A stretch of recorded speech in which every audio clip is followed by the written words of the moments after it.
Oliver Letwin. Mr. Speaker, I agree with what my right honourable friend the Secretary of State had to say about Amendment 1, but it's about Amendment 2 that I want to speak this afternoon. The operative clause, as my right honourable friend said, subclause, is subclause 4.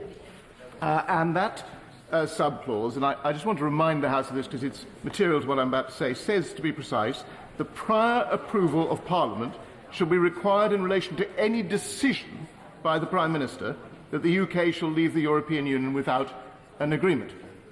Now, I've already argued exactly what my right honourable friend was arguing today in past debates, namely that if that subclause were to have its intended effect, it would be inimical to the interests of this country, because it would have the undoubted effect of providing a massive incentive for our EU counterparts to give us the worst possible agreement. I agree with my right honourable friend about that. But I think the situation is worse than the Secretary of State described, far worse, because this operative subclause is deeply deficient as a matter of law. And the reason for that is not just the one that Lord Pannick admitted to, or half admitted to, in the House of Lords, but because under very plausible circumstances, this subclause will not have anything like its intended effect. And I just want briefly to illustrate why that is the case. Article 50 of the Treaty on European Union is, for once in treaties, entirely clear. In the third clause of that article, it says, "The treaties shall cease to apply to the state in question 2 years after the notification, unless the European Council unanimously decides to extend this period." Unless the European Council unanimously decides to extend the period. Now, let us imagine what I hope and what the Secretary of State and the Government, and I suspect all our honourable friends on this side, and in fact, while we're at it, all members opposite hope, will not be the case, namely that the negotiations for a proper, comprehensive free trade agreement break down. We all hope that won't happen, but we cannot preclude the possibility that it will happen.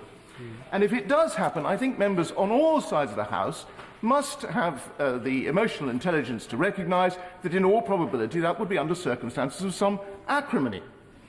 Now, how likely is it, I ask the House, that under circumstances of the agreement having broken down in some acrimony, the EU Council will be able to achieve a unanimous agreement to allow the UK to remain a member beyond the 2-year period? I speculate that it is very unlikely. And if we assume that that were to occur, and we now ask ourselves the question, what would actually happen under those circumstances? One thing we can predict with certainty, which is that there would be litigation. And the litigation would ask the Supreme Court, ultimately, to decide the question, what has happened here? Has the Prime Minister made a decision, or has the Prime Minister not made a decision?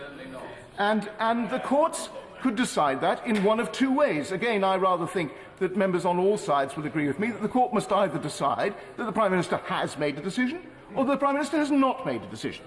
Let's suppose for a moment that they decide the Prime Minister has not made a decision because the decision has been made instead by the European Council. Perfectly plausible outcome of the court proceedings. In that case, subclause 4 is totally inoperable. It has no effect whatsoever because what it does purportedly is to prevent the Prime Minister making a decision without a vote. If the Prime Minister has, in the ruling of the court, made no decision, then it is impossible for her to have made a decision without a vote.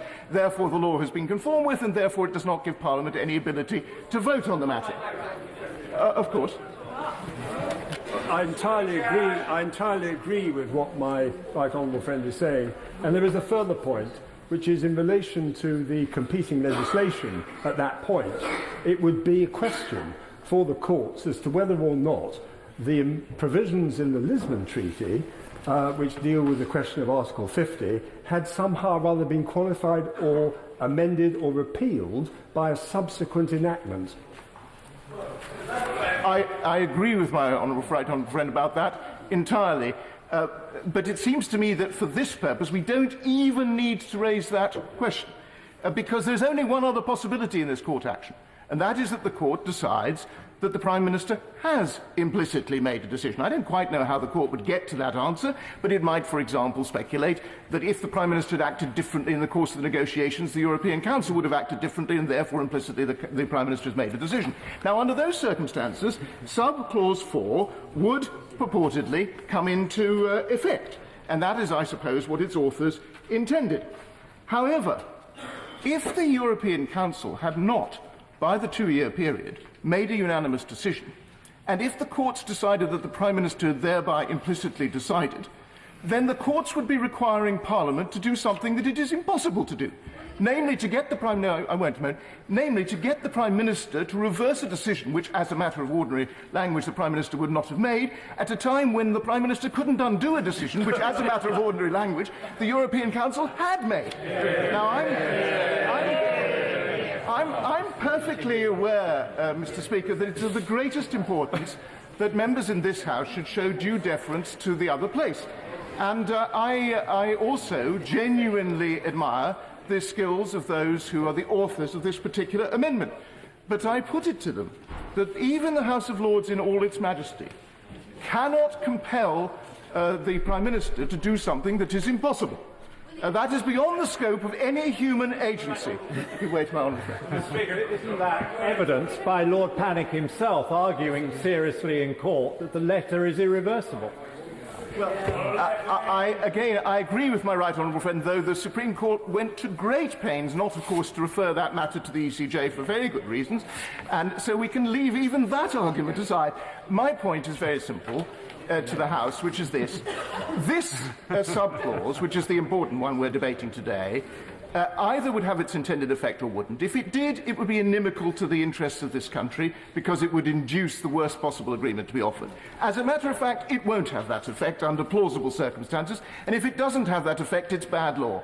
And I put it to you, Mr. Speaker, that this House should not be passing legislation that is either inimical to the interests of this country or constitutes bad law, and therefore we should reject it. Mr. Stephen Gethin.